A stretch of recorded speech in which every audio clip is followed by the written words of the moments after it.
said that her testimony was when she submitted the motion that she earned $33,610, which is supported by her W-2 statements. The recommended UCSO was $25,571, Your Honor. There is no record of that. How she hears her dad's badmouth her mother in front of her, how she's treated in his home, his excessive drinking, among other things. It would open up child testimony for virtually all hearings, in which case the person who has the child would simply need to tell the child, hey, go and testify poorly about the other parent and you can stay with me. We don't know where he is, what he's doing in terms of income. You know, we are seeing, again, from social media, he's getting these large payments that he's indicating, but we have no idea what he's making, how much of that is on the table or under the table. I'm the head of my household, and I have to pay so much, I can never pay my rent and bills. We'll note the appearance of Mr. Carroll on behalf of the plaintiff, Mr. Scott on behalf of defendant. This matter is before the court on the defendant's objection to motion to set aside the referee order in this particular matter. Court does note I have received the answer. Mr. Scott, you can proceed. Yes, good morning, Your Honor. Thank you. Your Honor, I point out at the beginning of the motion, I presume the court has read that the court rule MCR 3.215 does provide that the referee is supposed to provide findings of fact as well as rationale for the decision that did not happen. Makes it really difficult for us to presuppose what's in the mind. No, you're breaking up, alone, it would be set aside a bull. But with that said, Your Honor, can you hear me? Yeah, we can now. You were breaking up a little. Can you hear me okay? Yes. Okay, thank you. With that said, Your Honor, the referee did put together a number for the income for the plaintiff as well as the defendant. And it's the defendant's position, obviously, that those numbers are not supported by the record at all. First of all, the court concluded basically that the defendant had $8,388, that amount of money, and the only that money is if you presuppose evidence that isn't of the record. I mean, Mr. Kennedy provided 2 pay stubs. His income is about $38 per hour. He provided 2 pay stubs that showed that he had 30 hours of income. So he, according to Mr. Carroll, he should be somehow imputed with 80 hours every 2 weeks or full-time 40 hours. It just doesn't happen, especially in light of the other testimony that is evidence, not speculation. Mr. Carroll's suggestion that he should have $80,000 of income based on full-time employment is pure speculation. Mr. Kennedy testified, as I put in the motion, that he has periods of unemployment where he's not employed. And even Mr. Carroll, in his questioning of Mr. Kennedy, pointed out that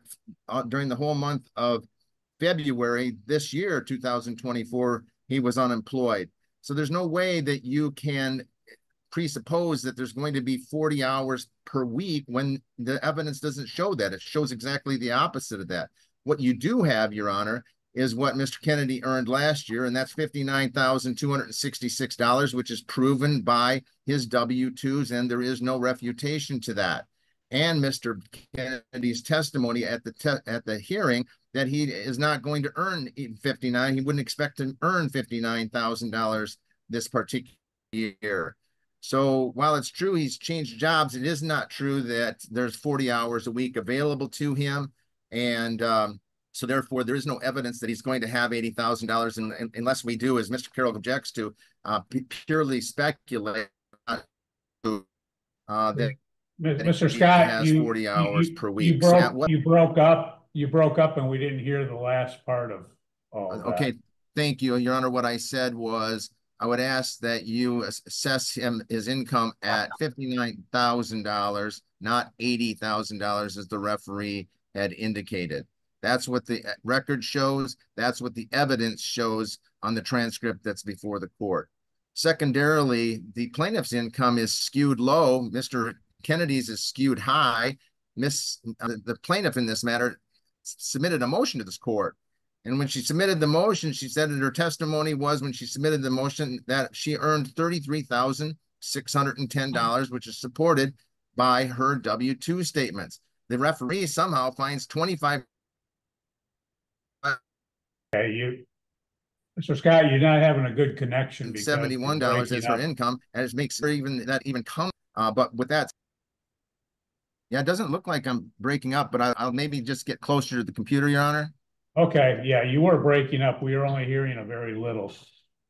Okay, maybe if I'm talking a little slower too. The recommended UCSO was $25,571, Your Honor.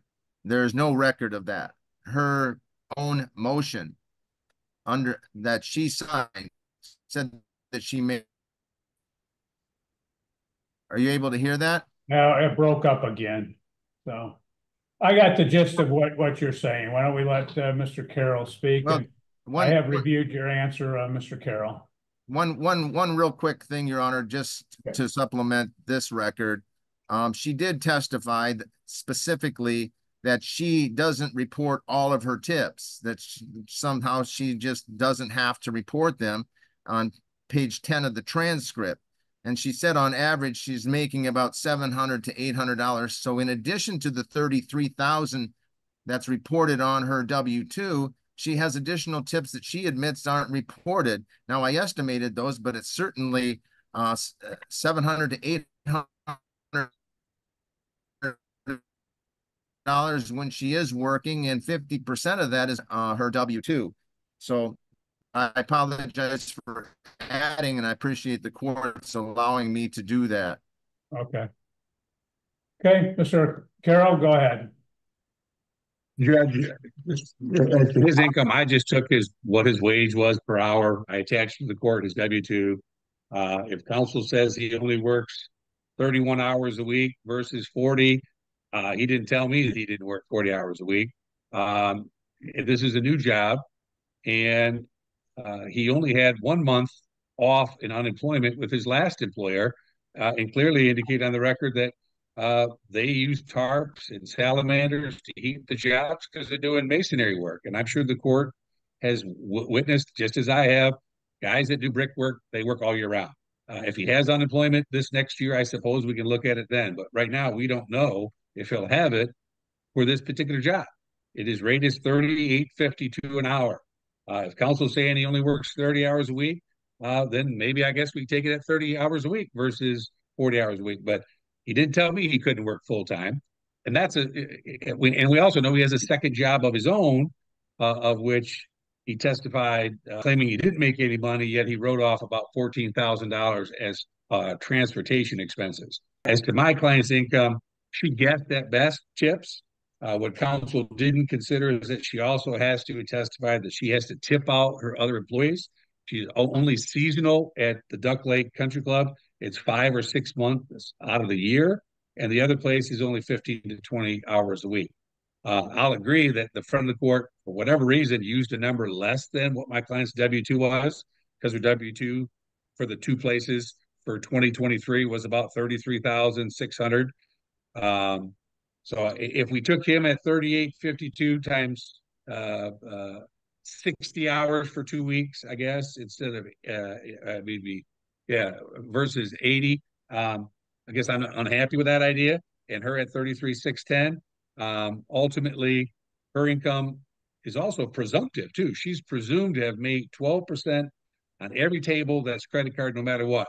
Whether she made it, if the person left her a dime or left her $1, she has to take 12% of her credit card sales. So, I mean, that's just the reality of waitressing. It's kind of sometimes you do better, sometimes you do worse. Not something that is always reported because the employer takes 12% off the bat right away, whether you made it or not. And that's cash and credit card sales. That's sales for the entire day. So ultimately, Judge, if we can't resolve it here, I suppose we have our hearing in October, and the court could take testimony at that point about incomes. But I think the front of the court did the best they could with the circumstances. I've seen reports come out from Calhoun County just like this on a regular basis.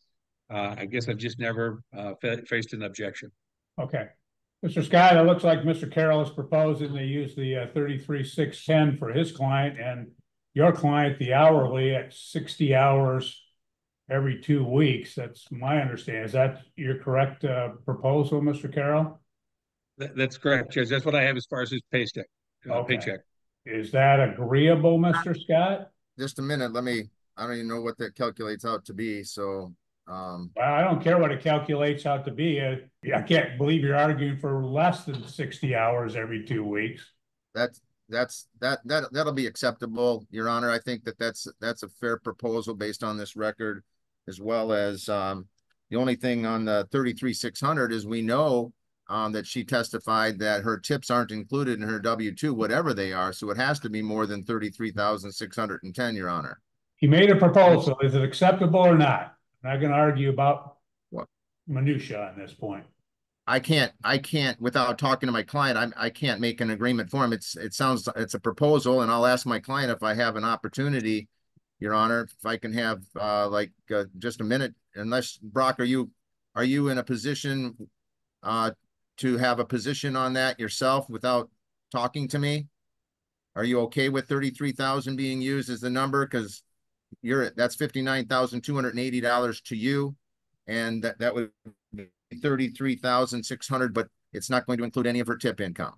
I would like to discuss that with you, Mr. Scott. Okay, what I'm going to do, we're done. I'm going to refer the matter back to the referee for specific findings, and then we'll have to address it at that point if we need to go further. So, Judge, if I may, as a housekeeping matter.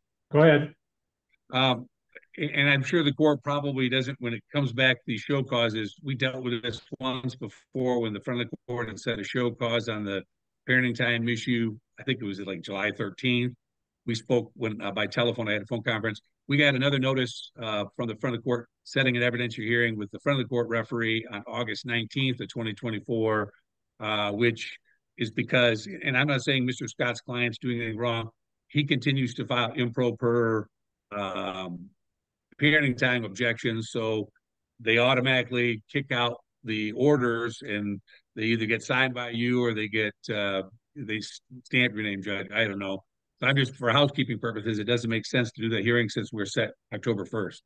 This was one that was signed by you, Your Honor, so I thought that you may have wanted to hear what the actual reasons were, but no, these come automatically, and then the court signs those orders. So I will, if you want, Mr. Carroll, you can basically send in a order to again have all of those show causes heard in October at that particular hearing, and then we'll just proceed on that. And if you do get an agreement between now and then on the support amount, then we can address that at that time too.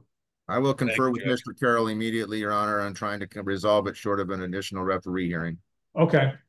Thank you. And I will do the order referring it back for specific findings. Thank you, Judge. Have a good morning. Thank you. Court will note the appearance of Ms. Henderson on behalf of plaintiff, Mr. Todd on behalf of defendant. This matter is before the court on the plaintiff's motion to allow witness to testify. In this matter, the court has reviewed the pleadings, and that includes the defendant's response and answer in this matter. So I guess I'd rather have Ms. Henderson, rather than reiterate everything in your motion, respond to Mr. Todd's answer. Sure, Your Honor. Mr. Todd relies in his response to our motion in the Sermon v. Sermon case. In that case, an 11-year-old child was allowed to testify regarding allegations of abuse. In our case, the child is 13 and a half years old, and she is the only person that can testify to how she is treated at her father's home.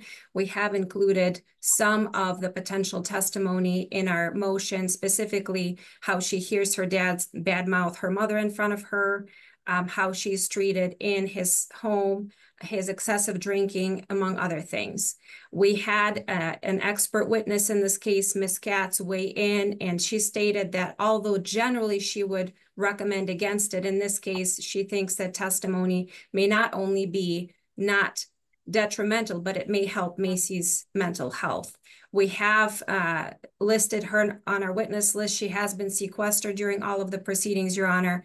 This court has allowed minor children testify in parenting time disputes. Previously, this is not a custody motion. That is correct. So in-camera interview would not be appropriate at this time. We're simply asking that Macy be allowed to testify as to what she has witnessed, and a lot of those things are the things that only the child can testify to reliably, Your Honor. So we're asking that with certain precautions that I was going to request the court to make, such as having the parents off camera, the court allow the child testifying in the next court hearing prior to the court making its ruling. Okay, thank you. Mr. Todd? Your Honor, in this particular case, the record has already been closed. We believe at this point, this request is, the plaintiff's attorney has rested and closing has been made. In essence, we are simply waiting for the finding, which has a hearing scheduled already. And it's not accurate that in sermon, the child was 11, in sermon, that child was 12. And the court specifically found that for a custody dispute, where there is an allegation of abuse and CPS involvement, that the child could testify there. That's not the situation we are in. This is simply a show cause motion, in essence, a series of show cause motions. There is no allegation of abuse. There is no CPS involvement. We believe. Additionally, it's a mischaracterization of Ms. Katz's test that it would be beneficial for the child to testify. Really, the testimony was that the child felt that she wasn't being heard. And we believe the most appropriate forum for that is counseling. We believe it would be detrimental to the child, detrimental to my client in terms of trying to continue to facilitate the relationship. Additionally, the referee has all the hearing facts and determined that this would be cumulative in nature. We also have concerns that in the event that the court allows the child to testify in this particular case, it would open up child testimony for virtually all hearings, in which case the person who has the child would simply need to tell the child, hey, go and testify poorly about the other parent and you can stay with me. And so we are respectfully requesting that the court defer to what the referee did in this matter and deny plaintiff's motion requesting that the case be reopened, in essence, to allow the child to testify. Okay, thank you. Your Honor, did the court have a chance to review the transcript? I ordered the transcript of that particular portion of the testimony, and I have attached it the same day that the motion was filed. I went through the referee's findings, et cetera. Yes. Thank you.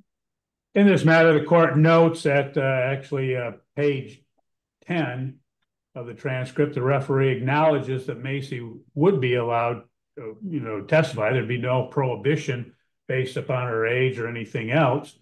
Although the referee did state that Ms. Katz delineated all of the, concerns and issues that the child had in her testimony, and he said it would simply be cumulative of her testimony.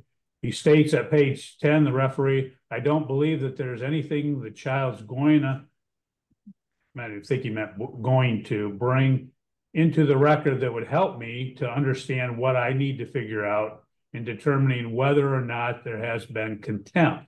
Court will note that Michigan Rule of Evidence 403 does provide that the court or the referee can exclude cumulative evidence, and I think that's clearly what the referee referenced in this particular matter. The court notes, as Mr. Todd points out, that the plaintiff had rested, that there in fact had been rebuttal testimony, closing arguments, and simply awaiting the finding in this matter. The court does not find that the referee committed a factual or legal error in this matter. He has the right to bar cumulative testimony, and as a result, the court will deny the motion in this matter. Mr. Todd, you can prepare the order denying the motion and submit under 7 days.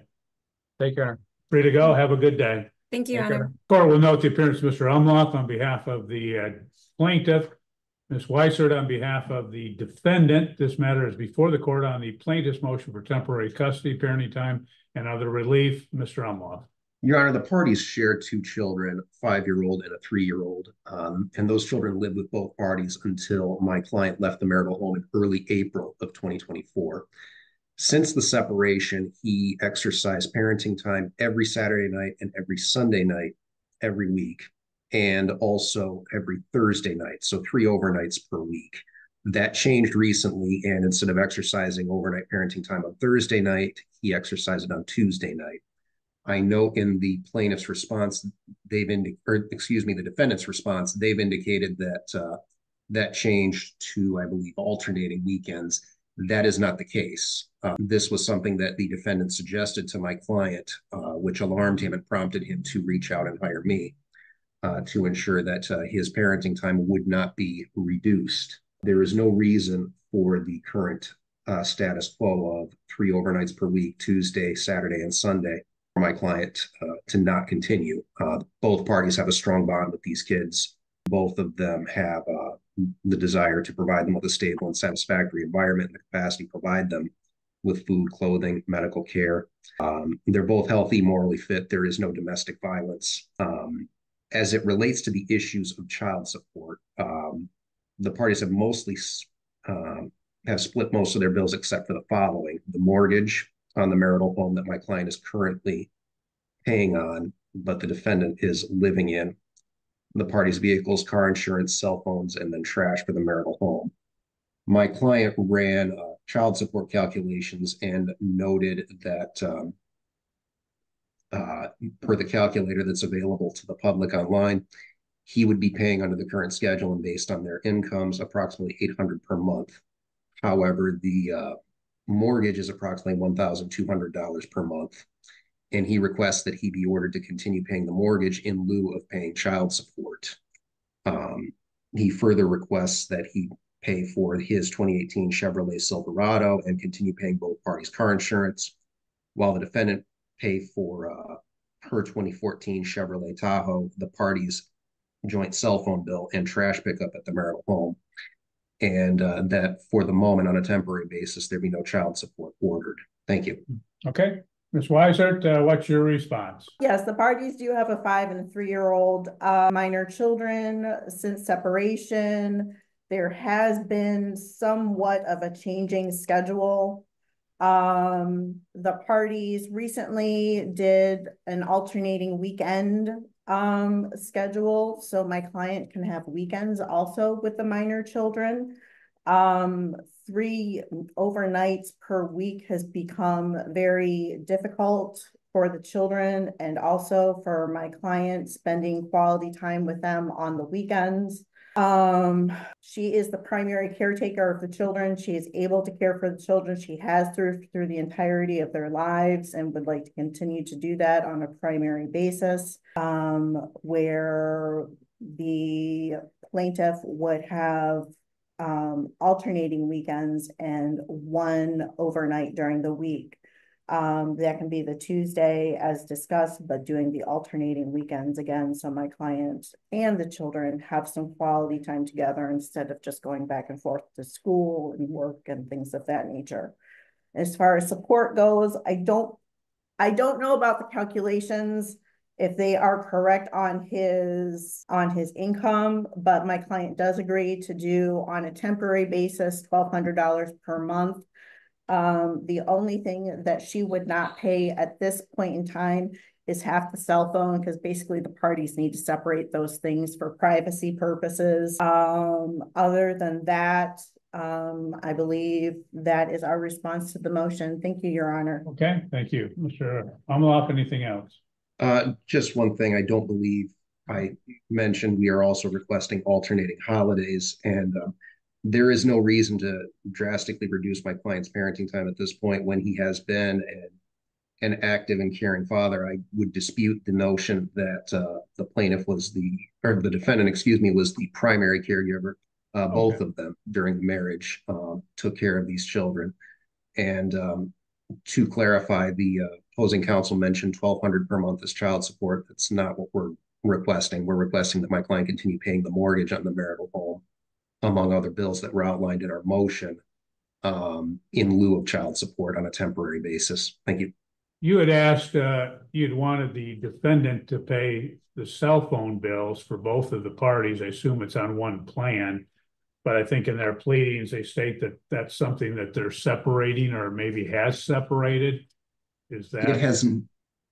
It has not separated at this point. It obviously will have to once the parties are divorced, but on a temporary basis we request that she continue paying the cell phone bill. Okay. Now, what the court's going to do is the court notes that, again, there's been a history of, again, pairing time with, it looks like the plaintiff having 3 overnights and defendant having 4 overnights per week. The court is going to maintain and continue the status quo. Court is going to award the parties joint legal and joint physical custody on a temporary basis. That the plaintiff's parenting time will be from Saturday at 12 o'clock noon to Sunday at 6 o'clock p.m. And then Tuesday overnights, same time from either 4 o'clock or after his work until the next morning at 8 o'clock a.m. In this matter, that again, the parties will alternate legal holidays. They will, at this point, have the, just so we can get it started, we'll have the defendant have the next legal holiday, which would be Labor Day, and then alternating each holiday thereafter. In lieu of child support, the court would order that the plaintiff would continue to pay the mortgage in the amount of approximately $1,200 per month. He would pay for his vehicle, the Silverado, and he'd pay the car insurance for both parties. The defendant would pay for her vehicle, the Tahoe. She would pay the other utilities, trash, etc. at the house, and she would pay the joint phone bill until such time as that's separated.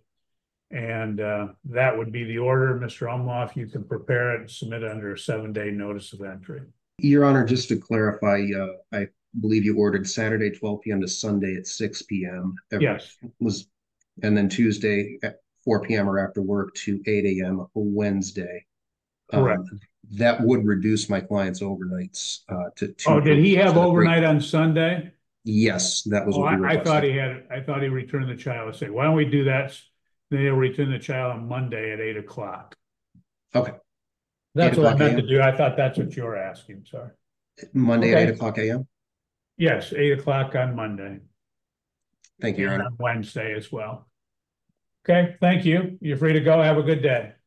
Kelly Young versus Antonio Young. Court will note the attorney, Ms. Basson, on behalf of the plaintiff in this matter. This matter is before the court on the plaintiff's motion for support investigation in order for genetic testing. We had previously on the hearing on June 26, 2024, determined that genetic testing was appropriate. So the court is going to sign that order and get it entered today so that you can proceed with the genetic testing. You would also ask for a support investigation. I think that Ms. Basson, could we simply take care of that at the hearing when we have a hearing in this particular matter? I don't want to overburden the front of the court with investigations when there may not be any dispute on that. Judge, the defendant has been defaulted in this matter, and we're unable to even locate him at this point. I've contacted him directly. He indicates that he's living in California. However, his social media indicates he's living in Texas potentially. We've been able to get even no address for him. So at this point, we're just kind of in a situation, Judge, where we don't know where he is, what he's doing in terms of income. You know, we are seeing, again, from social media, he's getting these large payments that he's indicating, but we have no idea what he's making, how much of that is on the table or under the table. Let me ask then, how would a support investigation assist? Wouldn't the front of the court have the same problems? They can't locate him. They don't have any information either. Judge, they have resources that private attorneys simply do not, due to the nature of what an FOC office is. So they can do things like see if any W-2s have been filed in any state for this individual. They can do more investigation work than we are able to do just based on what's publicly available on his social media. You know, I can impute income if Your Honor has an amount that you believe is acceptable for me to impute. Well, what we'll do is, yeah, I don't Yeah, I know that it helps. What we'll do is typically in these matters, the court looks at what's normal in the Calhoun County area. You can impute $15 per hour full time. That will probably get us to the point where probably reasonable anyway. So you can do that, and we'll get. In fact, I have signed the order for genetic testing, so that will that'll get sent out to you here shortly. So you can do the imputation and get that in as well, and do it under 7 days. Will do, Your Honor. Thank you. Okay, thank you. Have a good day. Court will note the appearance of Mr. Murphy on behalf of the defendant. This matter is before the court on the defendant's motion to establish custody and parenting time. I take from what you have, Mr. Murphy, you stated that the parties had been alternating weeks in this particular case, and I guess that is all the information we have at this point. Is that accurate? Correct, Your Honor. And at this point, the goal is to get something established as far as a custody order goes, so that moving forward, they will always have an order in place. Okay. Well, the court will continue the status quo. Court will note that the plaintiff has not appeared in this particular matter, so the court will grant the parties a temporary basis, the temporary joint legal and joint physical custody. Court will be pursuant to guidelines in the child support formula, and we will handle the parenting time on alternating weeks from 6 o'clock p.m. Friday through 6 o'clock p.m. the following Friday, and the court will order parenting time and alternating holidays as well. And Your Honor, if I may note, one of the things that they are asking for is asking to expand the parenting time for my client. As of right now, we understand that barring a hearing or a FIG or something of that nature, we can't make those determinations. The purpose of this motion is, rather than file a complaint to establish the custody outside of an active case, filing it in this case to make sure everything's handled all at once. So for a temporary basis, we understand that things will remain the same. I just want to make sure it's clear that they are asking for an additional parenting time as we move forward. And we can address that at the time that we have a hearing in the matter. I'm not going to, again, obviously we're not having a hearing now, and so we'll have to address that at a later time. Understood, Your Honor. You can submit that order under a 7-day notice of entry. Thank you. I'm Kevin West versus Crystal West. This matter is before the court on the plaintiff's objection to referee order. Mr. West, I noticed I reviewed your objection. Some of the issues were, I guess I say, obviously discrepancies, but minimal. I mean, as far as one, that the referee had misidentified a witness as, it was an Eric, he identified him as Gary. He stated that you lived in an apartment. You're saying, no, you lived in a house. Also, you said you changed your job 3 times, and you said you've only changed once. Again, those are not anything that the courts are concerned about. Address your objection, sir. The main reason for the objections was just to make sure that the record was straight. It felt like there was quite a few errors and contradictions in the referee's findings, as I laid out a few of them there. Well, your job in these to set it aside. What happens, the court has to, the referee had to make a factual or legal error in this matter, and I guess a factual or legal that would go to the substance of the proceeding and not some of these, small discrepancies. Well, my biggest concern is the missing testimony from myself and my witnesses. There was nothing in the referee's report about how the children have been staying with me outside of the current order for the last 3 months that they were in school. And there was nothing in the contradictions in the report between his claim for me to not have a custodial relationship with the children, but also saying that I have the emotional and physical connection with the kids in other portions of his findings. It just seems to me like he picked and chose certain things in the testimony to fit the narrative that he wrote out. Well, what happens is obviously in these instances, the referee has to consider a lot of different factors. And again, sometimes, like you say, well, you didn't mention, well, you don't mention all of the evidence. And I always state when I have these hearings, I might go through 3 days of testimony. I can't spend 3 days going over and reiterating all of the testimony. So what you'll do is you will reiterate the testimony that is relevant to a particular point or that you believe is relevant. And again, I can't see that the referee didn't do that based upon what the referee's whole finding was in this particular matter. So I guess I'll ask Ms. West, do you have anything to add in this matter? No, I don't. Okay. Thank you, sir. Anything else, Mr. West? I guess I just don't understand the how the agreement that Crystal and I had outside of the current order, how that's not relevant to this case. Well, you can have agreements, and that's fine.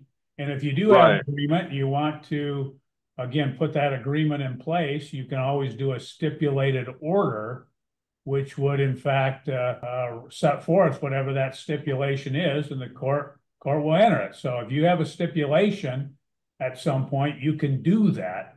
What happens though is the referee is not bound by the stipulation. If in fact there's evidence taken, the referee is bound by the evidence and not the stipulation. So what you say is I looked at what the referee had ruled at in this particular matter, and referee made a factual determination after hearing all of the testimony and evidence, and based upon that, the court cannot find that the referee made a factual or legal error. Again, you're free to agree to anything that you want to, but I can't see that the referee made a factual or legal error. So the court is going to deny the objection at this particular time. And if the two of you still have some sort of an agreement, you can prepare that and put it into an order. If you both sign that, send it to the court, and we can get it entered. So that will be the order at this time. You're free to go. Have a good day. This matter is before the court on the plaintiff's motion to set aside referee determination. The court did review the motion in this matter, as well as reviewing the file, and the plaintiff did not appear. But I will tell you, Mr. Nelson, so you're aware, we checked the file, and the referee's motion obviously was sent out to you. There was no proof of service of that motion on the plaintiff. So based upon that, it does appear that she was not notified of that particular hearing. Excuse me, sir. I put the mail in the blue U.S. mailbox. I put the letter in there. Okay.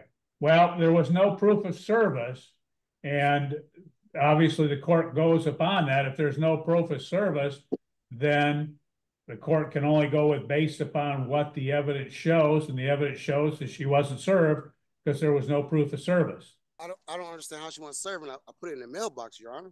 But if you look at the court rule, when you file something, you have to do a proof of service to confirm that there was service. There's no confirmation of service in this matter.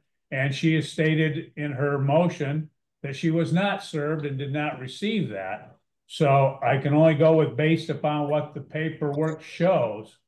Your Honor, I didn't get no mail. I knew because I'm in street court with Judge Richardson. That's the only reason I knew I had a court date. I would have never knew if I with the mail. I didn't get no mail, sir. I learned because I'm in street court.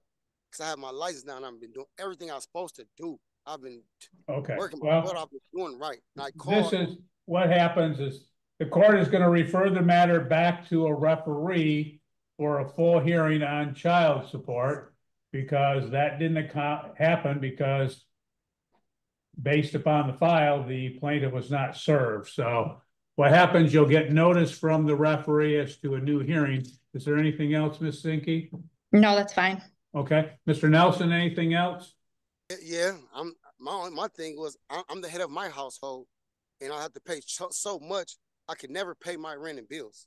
Okay, well, what happens, all this does is refers it back so that she has an opportunity to, again, testify, and then the referee will make a determination. He may make the same determination. I have no idea what he's going to do, but at least this gives her the opportunity to be present and testify. So that will be the order of the court. You're free to go. Have a good day, and you'll get notice here shortly from the referee.